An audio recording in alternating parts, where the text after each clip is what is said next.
impormasyon at popular entertainment na ihinahatid ng ABS-CBN. Higit pa, ito ay lansakang atake ng gobyerno Duterte sa malayang pamamahayag at impormasyon, lalo pat ang mamamayang Pilipino ay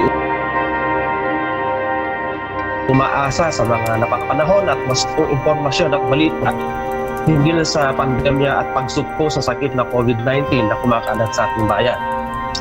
Isang kataksilan ito sapagkat ang cease and desist order na inilabas ng NTC noong May 4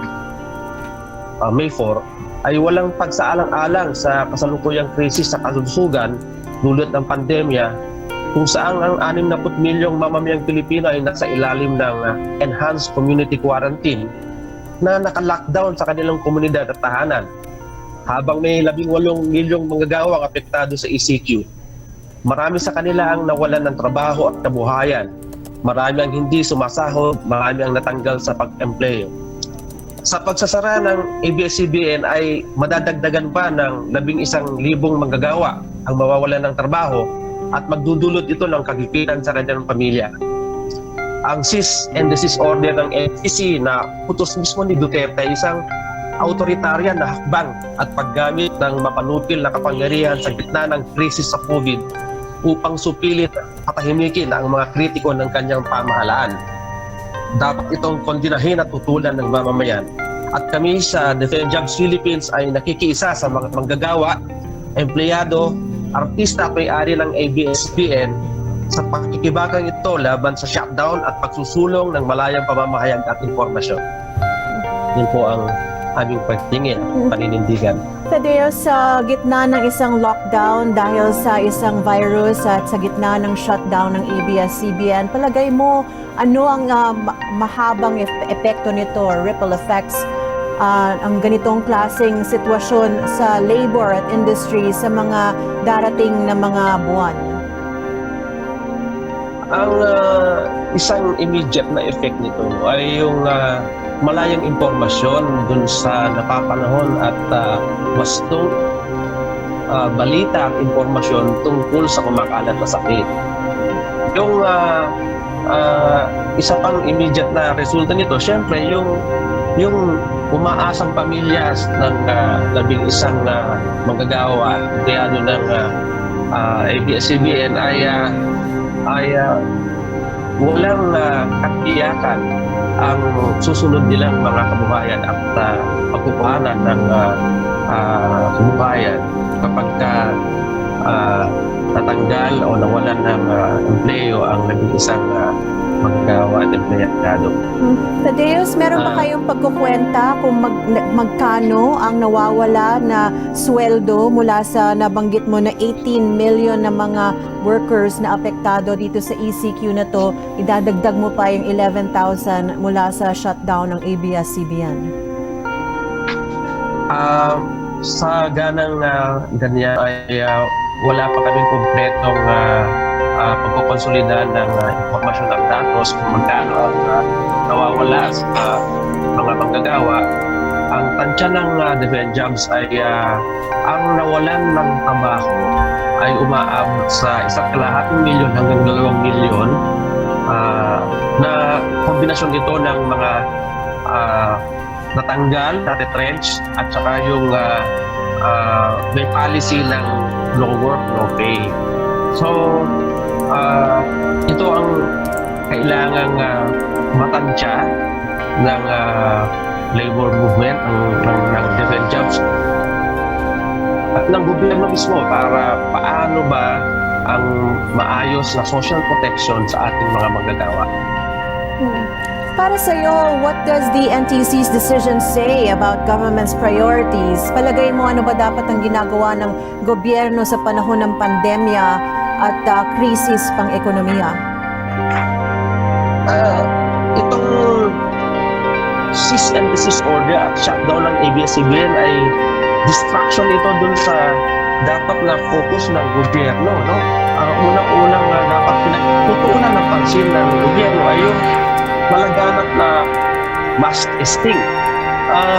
Sa ngayon ay 70,000 testing pa lang ang inaabot natin mula pa noong magpipitong linggo na at napakaliit na porsyento ng 70,000 tested individuals kung ikukumpara mo sa populasyon ng Luzon na umaabot ng 60 million at sa populasyon ng Metro Manila na umaabot ng 12.8 million. Kumbaga, maliit na porsyento ito, no? 0.1% ng 60 million yung mass testing na inabot natin. Kaya bulag ang pamahalaan kung paano sumpuin itong COVID-19. Kaya ang dumating na ulat ay Pilipinas pa lang ang hindi nakakapag-flatten the curve. Kung makikita sa datos natin na nabagdagan ng bagong 320 positive cases yung ang umaabot na sa 2,000 ang infected.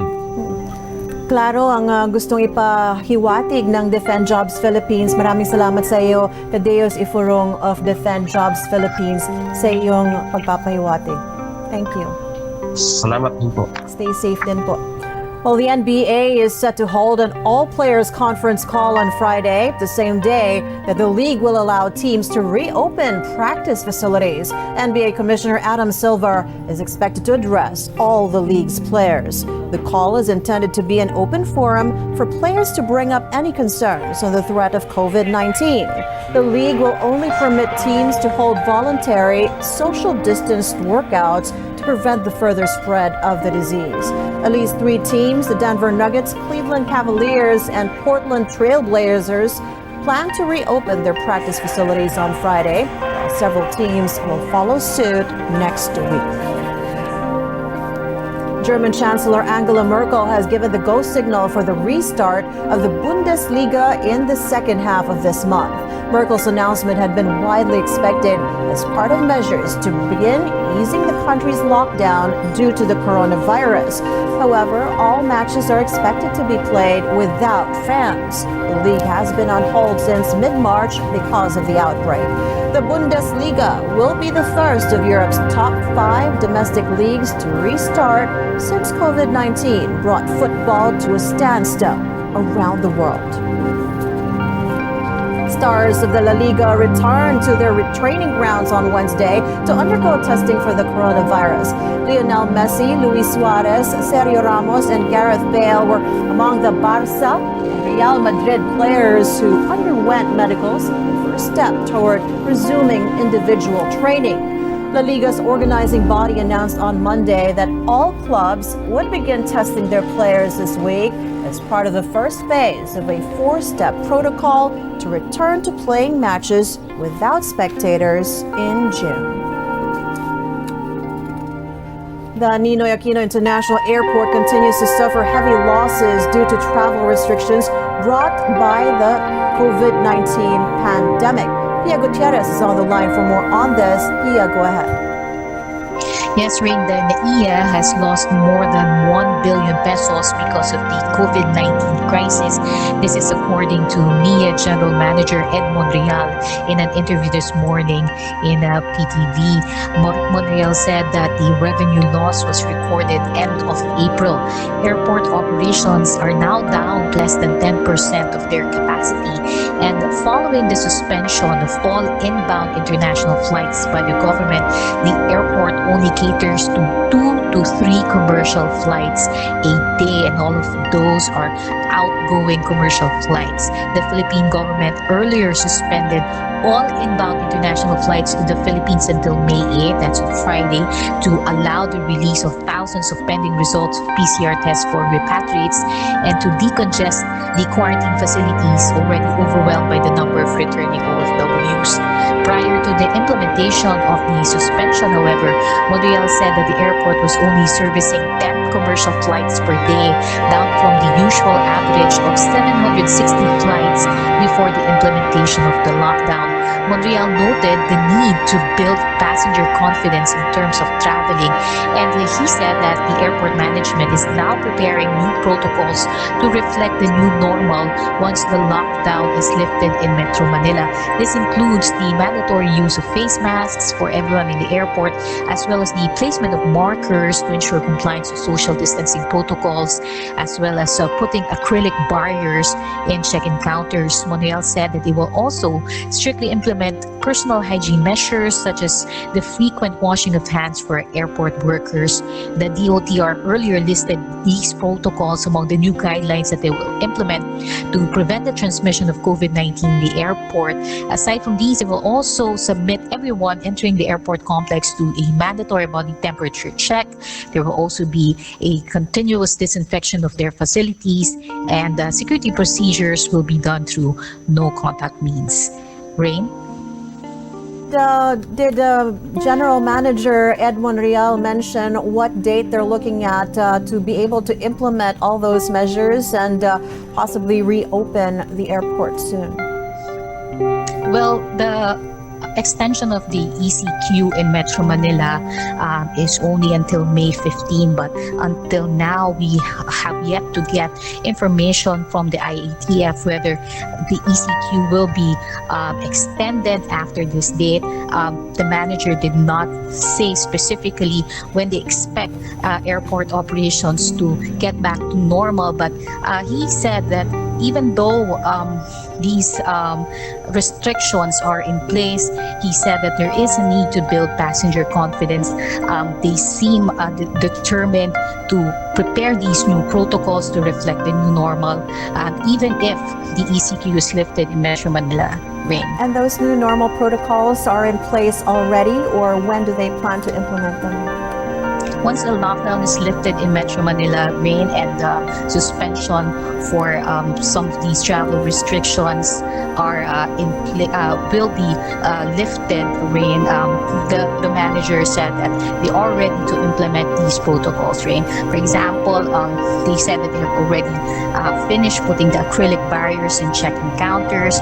They have already initiated some of these protocols, like the mandatory use of face masks. They have procured all of these equipments, and they said that they are ready to implement these protocols once the restrictions are lifted, Rain. All right, thank you so much for that report, Pia Gutierrez from the Manila International Airport Authority. Now, Bantay Bata 163 is ready to take reports on child abuse and other child-related concerns. You may also call Hotline 163 to donate or to inquire about the Pantawid na Pag-ibig campaign. That Bantay Bata Hotline 163 is open daily from 9 a.m. to 6 p.m. to Smart, Globe, and Landline users. This toll-free for Globe and Landline users, just dial 163 or hashtag 163 for Globe and 163 for Smart and Landline. ABS-CBN would like to thank donors that continue to help our Pantawid ng Pag-ibig campaign. The company continues to accept cash donations that will be used to buy food and other basic goods. Filipinos based abroad can also show their love using the Dollar Bank account. And that's the latest this hour. I'm Rain Musni. Keep it here on the News Channel.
Good morning, I'm Christian Esguerra and this is Matters of Fact.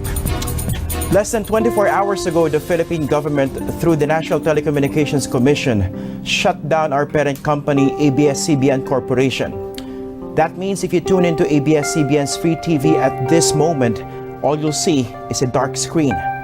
Our FM and AM radio stations all over the country also went silent, following a cease and desist order from the NTC.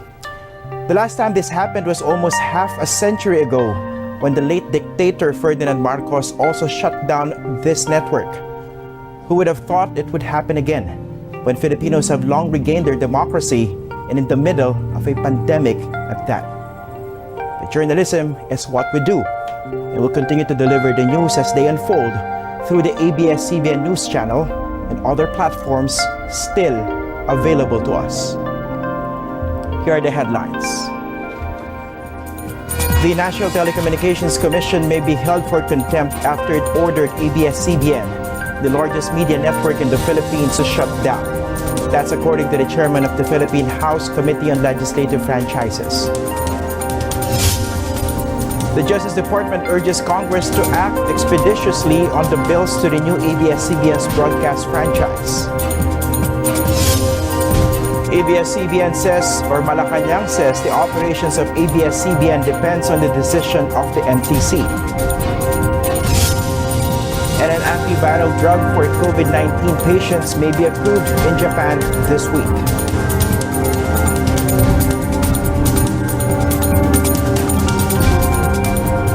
The Philippine House of Representatives threatens officials of the National Telecommunications Commission that they may be held for contempt after they backtrack on their commitment to allow ABS-CBN Corporation to stay on the air. According to Congressman Franz Alvarez, chairman of the Committee on Legislative Franchises, the House will invite NTC officials to a hearing to explain why they now refuse to grant the network a provisional authority to operate. In a congressional hearing last March 10, NTC Commissioner Gamaliel Cordoba had said that his agency would allow the country's largest media network to continue operations after the expiration of its broadcast franchise on May 4th.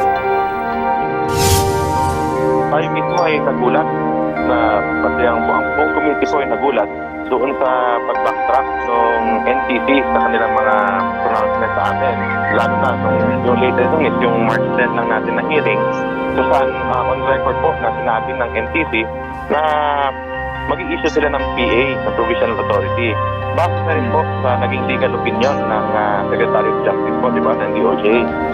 Pero kaya nga po nagulat natin nga sa nag-issue sila ngayon ng cease and desist sa ABS kasi nga po hindi ito yung ating napag-usapan. At malinaw po, meron na resolution ng Senate, meron din sulat ang Congress na sinasabi dapat, ang lower house na sinasabi dapat ipagpatuloy walang dito na hindi pagpatuloy ang pag-air ng ABS-CBN habang pending pa po yung kanilang application dito sa atin sa lower house.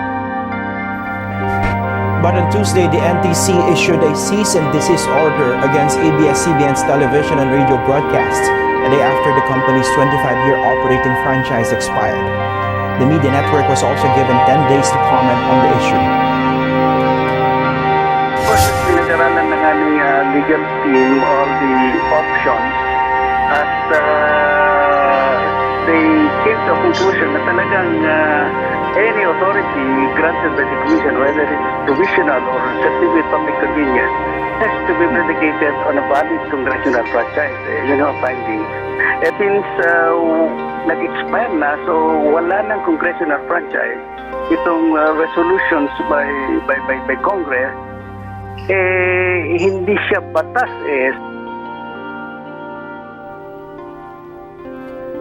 The Philippine Justice Department calls on Congress to act fast on ABS-CBN's application for a new franchise. Secretary Minardo Guevara said that the shutdown order against the news network was untimely as the country deals with the COVID-19 pandemic. Citing his legal opinion on the issue, Guevara said the company should be allowed to operate while its application for a new franchise is pending.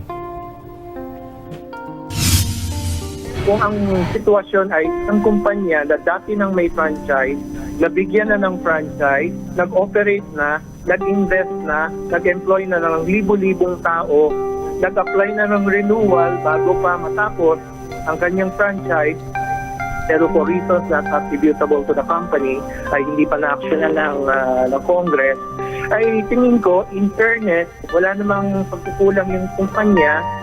Principles of equity should dictate na dapat hayaan mo nang magpatuloy yung kumpanya na yan ng operations hanggang sa ma-actionan ng Kongreso.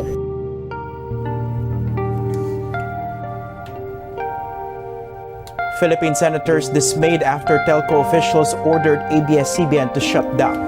Senator Sani Angara points out that the NTC's cease and desist order goes against a resolution passed by both the Senate and the House last March 11. In that resolution, lawmakers urged the NTC to issue a provisional authority to the media network while they deliberated on its franchise renewal application. Minority Senators Franklin Drilon and Francis Pangilinan are also condemning the NTC directive. Senator Grace Poe adds after ABS-CBN closed down, thousands more will lose their jobs amid the COVID-19 pandemic.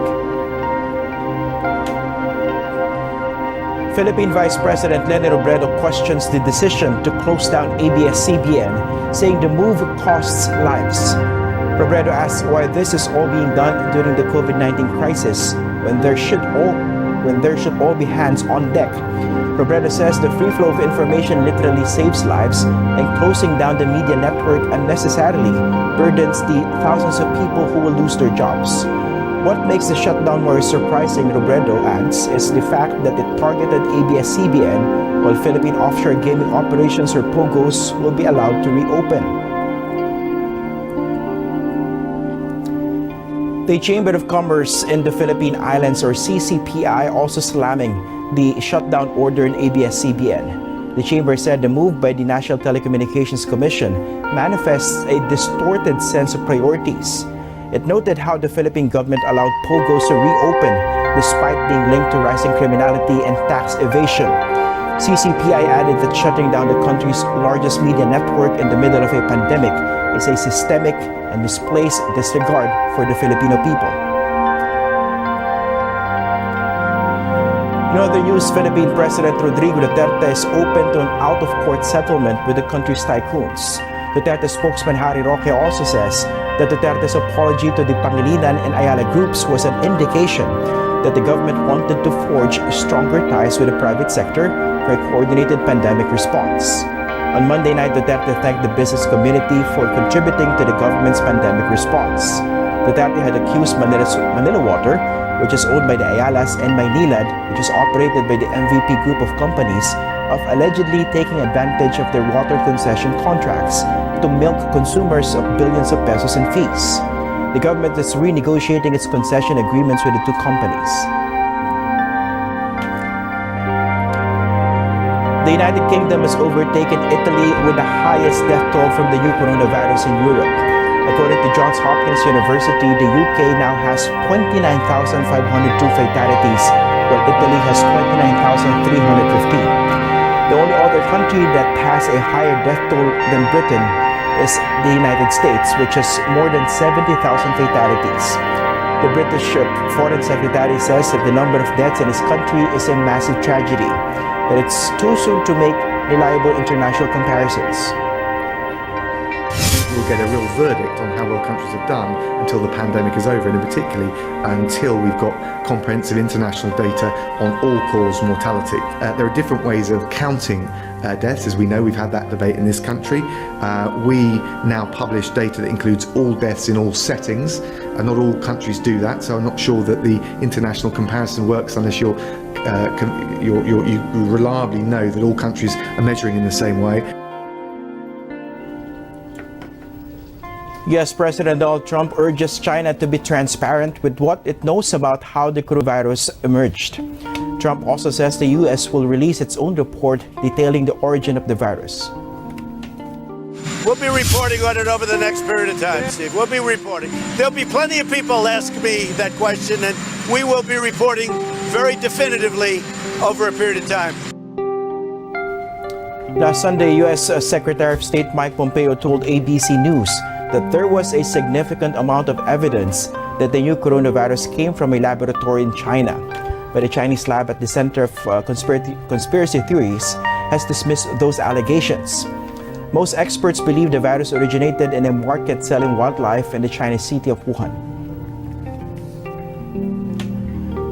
The US and the UK are warning of cyber attacks by government-backed hackers against institutions involved in the coronavirus response.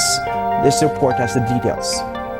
Unknown national governments are attacking healthcare and research institutions in an effort to steal valuable information about efforts to contain the new coronavirus outbreak, according to Britain and the United States.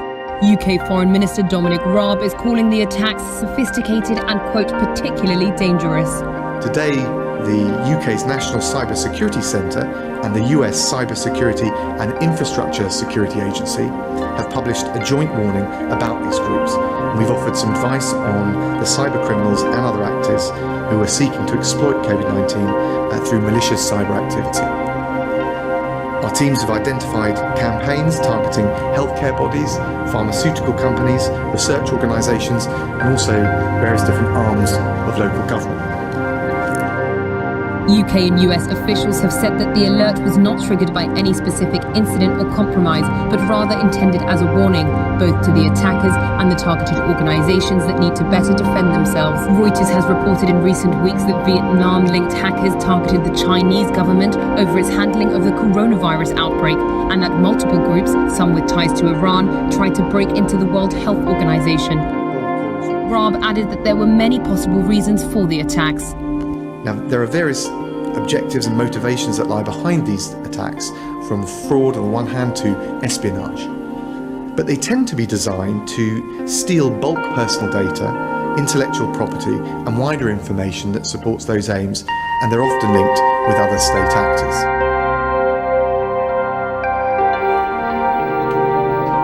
An antiviral drug called remdesivir may be approved in Japan for domestic COVID-19 patients on Thursday.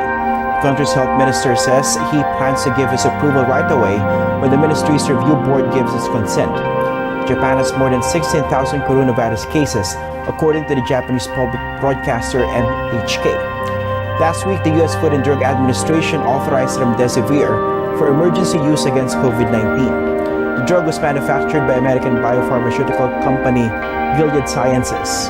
The drug is being tried against COVID-19 because it is designed to disable the mechanism by which certain viruses make copies of themselves and potentially overwhelm their host's immune system. The drug previously failed as a treatment for Ebola.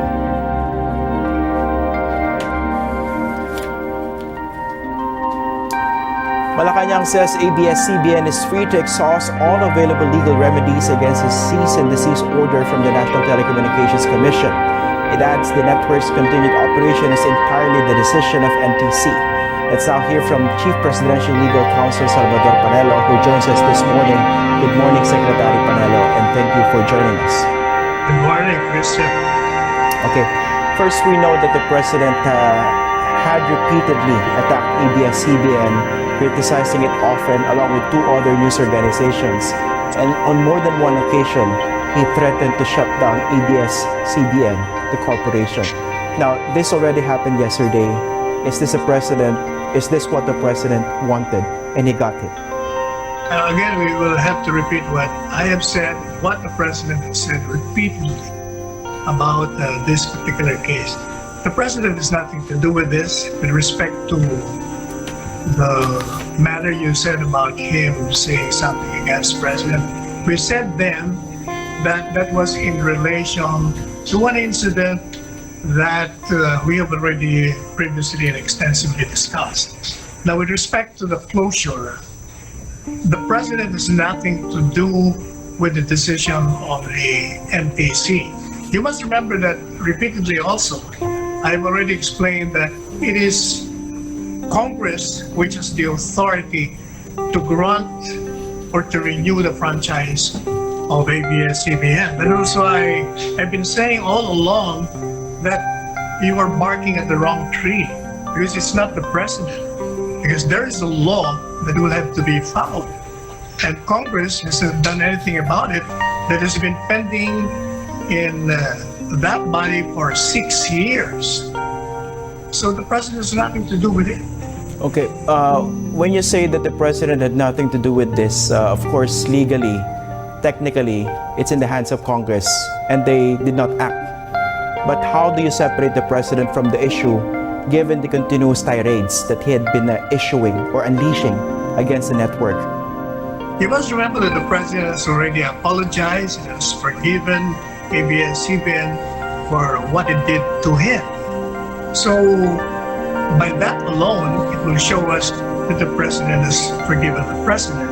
And he has said that it is no longer in my hands, it is with Congress. And that is the real truth about it. Moreover, Christian, as the presidential spokesperson said, ABS-CBN has available legal to take.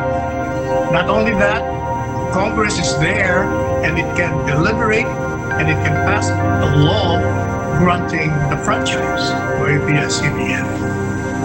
Does the president want ABS-CBN to return on the air? You know, Christian, for one, I cannot read the mind of the president. For another, whether he wants it or not, the authority to grant the franchise is with Congress, not with the president. Okay.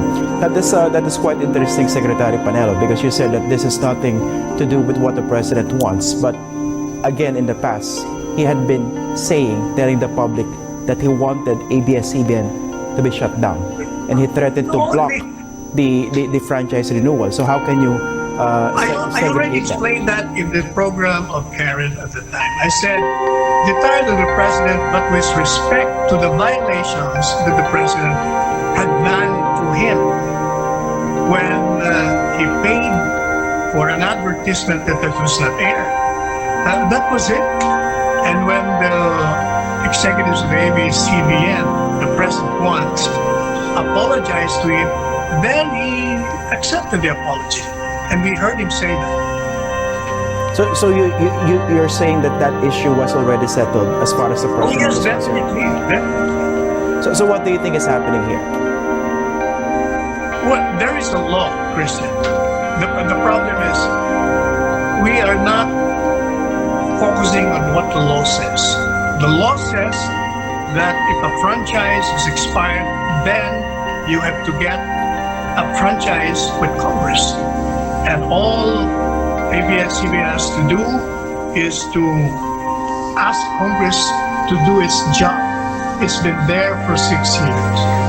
And in fact, I think even 2 months before the closure, Congress could have done something about it, but it did not. So why the president?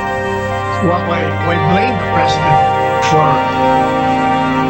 the mistake or fault or omission of Congress? So this was the fault of Congress. But I'm asking these questions because we know for a fact how the political system here in the Philippines works. Any sitting president is so powerful under the presidential system that he controls Congress, both chambers, more specifically the House of Representatives. And we know that he's very close to the House Speaker, Alan Peter Cayetano. So it's but fair to ask these questions given the realities that we know for a fact. You know this also. You should also know the fact that this is a different kind of president where he does not interfere on the work on any of, not only of his departments in the executive branch, but with Congress. You must remember that his appointments in the cabinet, when it was not approved by Congress, we didn't hear any complaint. How many appointments of Congress which have not been approved by the Commission on Appointments? But you also, that's a common response that we hear from you, that the president does not interfere with the affairs of the... That is a common response because that is the truth. That is a fact. That is a reality. If you say that he's very powerful, how come the appointments of the members of the cabinet which they appointed has not been approved by Congress? So if the president do is... anything about it? Okay, so if the president respects the processes, the procedures in the House of Representatives, don't you think he should not have issued statements, let's say against, in this case, ABS-CBN, knowing that the process is with the Congress, but he said on many occasions that he would block the franchise renewal. So how then do you disengage him from that issue? That was before, but when he accepted the apology, I think that settled the personal score. And so far as the personal sentiment of the president is concerned. So if you're waiting, as far as you're concerned, what the president wanted, then he has already expressed if that is what you want. So assuming that The president always do. We have seen that. He vetoes provisions with respect to anything that is contrary to the Constitution. And he did that several times. but So I don't think there is any problem with the president. So- If the franchise is correctly done, it is in accord with the Constitution, then I don't think the president will veto it. Did you or the president, as far as you know, have prior information that the NTC was going to issue the shutdown order, or you just learned about this when this was actually issued?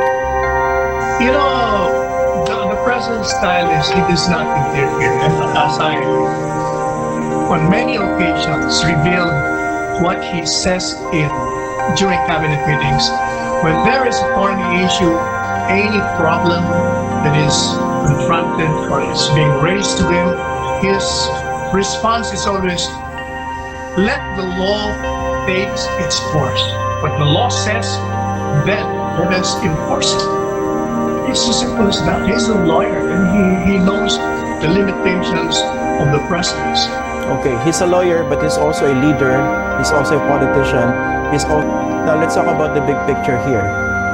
Is he even concerned that the largest media network in the Philippines was closed down under his watch, under his term? Under his watch, but not his fault, Christian. You should always remember that. It was not his fault. It was not his omission. And so you cannot, would be expiring, then it should have done its part in asking Congress to do its job. Did it do it? Factors at play here, there are different political forces at play. But if you look at this from the bigger perspective, let's say, if you're going to go by how history might judge this episode, which is happening or unfolding now, the last time that ABS-CBN, the corporation, was shut down was in 1972 under the Marcos dictatorship. And now it happened again under President Duterte. So aren't you even concerned that history might not judge you? I don't think there is a repetition of history. When martial law was declared, then the president then had the power to close all communications and telecommunications. This particular chapter of history, the president does not have that power. Congress has that power. There is a whale of a difference between then and now, Christian. But isn't that even worse now because it didn't have to send soldiers or troops to close down a news network, but because law supposedly is being misused to go after a network, and it found its spark. Christian, I think the facts are very clear. There is a franchise and it expired. Congress did not grant the franchise when the very fact is there is a pending application for a renewal. Now there is a law which says you cannot operate. There is a Supreme Court decision that says a provisional authority is invalid. In other words, we're just following the law. That's quite interesting because everyone wants to follow the law. But here, you see how things unfolded. The application had been there for so long, even before 2016. So under the present Congress and the previous Congress, before the 18th Congress, the congressman didn't act. So there's a perception that actually, at least the congressman dribbled this, waited until it expired. And now, they're blaming the NTC for not issuing a provisional authority. Okay, first, the perception is more apparent than real. Number two, NTC that does not have that power as I have said earlier, because the Supreme Court said so. The NBC as an institution cannot issue that. They cannot override the power of Congress to grant the franchise. So I'm also amused, Christian, why you cannot even touch on Congress and blame it for not doing its job. You keep on harping back on the president when it's very clear that the president doesn't have the power. No, I'd just like to make this clear, Secretary Panelo. Again, I explained the political dynamics in the Philippines. Of course, we know that the ball is in the hands of Congress and they are very much to blame for issue on this Finally, you one. said it But again, for the first time. I said, finally, you said it that it's Congress who's to blame for it. no, that is pretty apparent to a lot of people who have been observing. But not only what has apparent, been that's happening. real. Okay. It's But real. again, my point is that it's very difficult to disengage the president from the issue given the pronouncements that he had made. But again, It's only according to you, difficult, the issue Christian, had been if settled. biased against him. It's only difficult if you're biased against him. No, these are questions that we need to ask, apparently. But those questions have been answered. There is another issue, for example, because you keep complaining about the issue of the president being linked to what happened. You also had the Solicitor General, the top lawyer of the government, calling for the revocation of the existing franchise of ABS-CBN. So again, Christian, but that is the job of the Solicitor General. If he has not done that, then he will be facing dereliction of duty. so again, you cannot avoid people from thinking that the president might be linked here because the Solicitor General made that action. But as we said repeatedly, from the first day of the president, he has already given his style of governing. He told all members of the cabinet, I will let you do your job, I will not interfere. The only time I will intrude into your domain and when there is a great abuse of power, that is the only time I will. Okay, And that's what he has been doing ever since. Okay, I'd like to get your legal opinion on this. Since ABS-CBN was shut down already, yes, is that rendered moot and academic?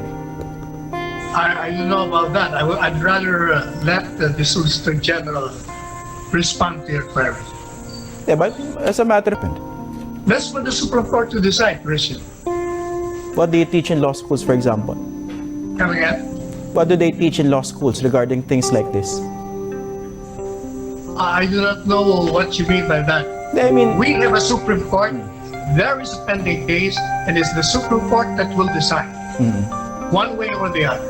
do you think the legal issues raised by the Solicitor General should also be settled to provide guidance in the future for other networks that might be similarly situated?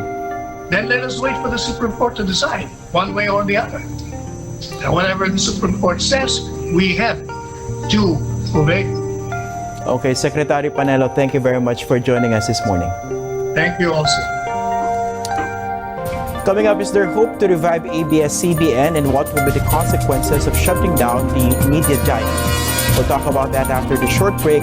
This is Matters of Fact.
ABS-CBN Corporation, Channel 2, in the service of the Filipino. Now signing off. Welcome back to Matters of Fact. Here are today's headlines. The National Telecommunications Commission may be held for contempt after it ordered ABS-CBN, the largest media network in the Philippines, to shut down. That's according to the chairman of the Philippine House Committee on Legislative Franchises. The Philippine Justice Department urges Congress to act expeditiously on the bills to renew ABS-CBN's broadcast franchise. Malacanang says the operations of ABS-CBN depends on the decision of the NTC. And an antiviral drug for COVID-19 patients may be approved in Japan this week. The Center for Media Freedom and Responsibility calls the NTC's cease and desist order against ABS-CBN as an affront against Congress. According to Virgel Santos, a former CMFR board chairman, the NTC is merely a technical manager that does not have power to give and to take away congressional franchises. The constitutional point is again simply that NTC cannot do this. In fact, my thinking is that once you have given such freedom by franchise to a media organization, you cannot take that away. You cannot take it away because that will be in violation of the constitutional prohibition against encroaching upon certain freedoms. The height of inconsiderateness is that nangyari ito ngayon. Habang naka-lockdown tayo pare-pareho, all of us are quarantined. We can't even go out there in the street and state our protest.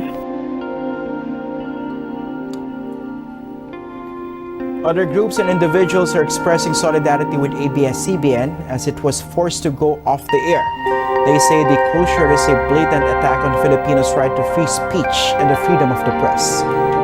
Attorney Antonio Lavinia now joins us live by Zoom to discuss with us the consequences of the media giant shutdown, as well as some measures to consider for its possible revival. Good morning, Dean Lavinia, and thank you very much for joining us this morning.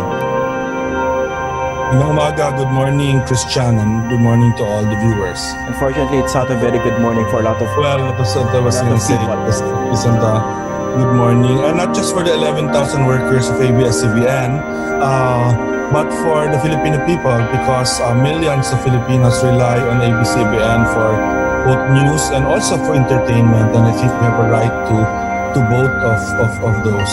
Okay, first let's talk about the issue the people are raising against the National Telecommunications Commission. Even the chairman of the House Legislative Franchises Committee warned that the NTC might be cited for contempt for not issuing provisional authority for ABS-CBN to continue operation. Was the NTC really the one at fault here? Both Congress and the NTC are at fault. I think we have to be very clear that the House of Representatives, by sitting down on the application for renewal of ABS-CBN, is a major culprit here, because they had years to actually deal with that. Of course, we also understand that the legislative branch here, the House of Representatives, was influenced by the executive branch, by the President, who made known his dislike for ABS-CBN for many years since he took power. But on this particular incident, the closure yesterday, the cease and desist order, it has to be clearly laid down on the executive branch, on the NTC, because I think, as Virgel Santos pointed out, they are not the decision makers on franchises. Not even the president is a decision maker on the franchises, although the president does have to sign the bill, and that's something, he does have a role. But the NCC is just a technical manager. So, and so that's very important to know, because the intent was very clear by Congress, that Congress Congress had said, both the House and the Senate had said, we want you to give this provisional authority because we're still not done with our job of hearing this franchise. And you have to give us the time, the courtesy for doing that. But, And, are the resolutions and the letter coming from a House committee, the House Committee on Legislative Franchises, are these efforts enough to actually prompt the NTC to issue a provisional authority? Because the NTC also cited its own legal reasons for not issuing a provisional authority. The legal reasons are very flawed by the NTC. Let me tackle the first thing first. The fact that the House and Senate issued resolutions and the chair